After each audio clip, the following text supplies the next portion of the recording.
திருச்சிற்றம்பலம். திருமாணிக்கவாசகர் சுவாமிகள் அருளிய திருவாசகத்தின் ஆனந்த பரவசம் 87வது பாடல் வரை. தாராயுடையாய் அடியேற்கு உன்தாள் இணை அன்பு பேரா உலகம்புக்கார் அடியார் புறமே போந்தேன் யான்.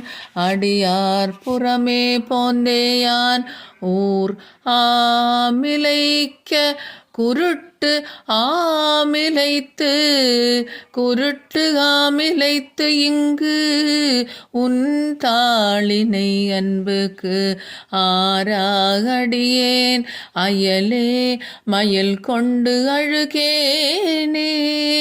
ஆராகடியேன் அயலே மயல் கொண்டு அழுகேனே. திருச்சிற்றம்